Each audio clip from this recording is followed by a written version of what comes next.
جیسے کہ آپ کو پتہ ہے کہ اس ریجن میں جب جنگ چھڑی تھی تو پاکستان نے اپنا موقف کلیئر کیا تھا کہ ہم امن کے خواہش رکھتے ہیں اور امن کے پاسدار ہیں، اور ہم چاہتے ہیں کہ یہ خطہ امن کی طرف گامزن ہو۔ جب سے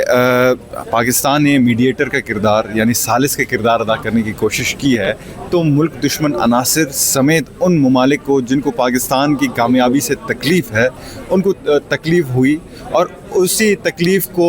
اسی ایگریشن کو دکھانے کے لیے کبھی وہ KPK میں انہوں نے دہشت گردی پھیلانے کی کوشش کی اور حال ہی میں بلوچستان میں پھیلانے کی کوشش کی۔ ان کو شاید یہ لگتا ہے کہ ان چھوٹے موٹے دہشت گردی بزدلانہ کارروائیوں سے پاکستان کا جو امن کا خواہش ہے، وہ ثالثی کا کردار ہے، اسے سبوتاژ کر سکتے ہیں، لیکن یہ ان کی غلط فہمی ہے۔ پاکستان آج بھی گامزن ہے اور پاکستان الحمدللہ تا قیامت یہی امن کا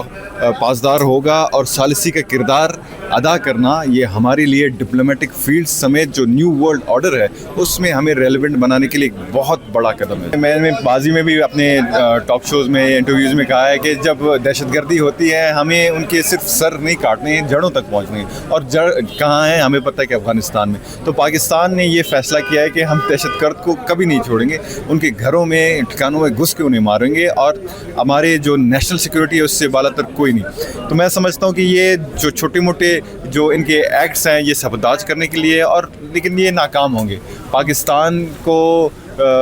جیسے قائد اعظم محمد علی جناح نے کہا کہ نو بڈی کین انڈو پاکستان، تو پاکستان کو یہ جو چند نمونے ہیں جو کہ را کے کرایوں پہ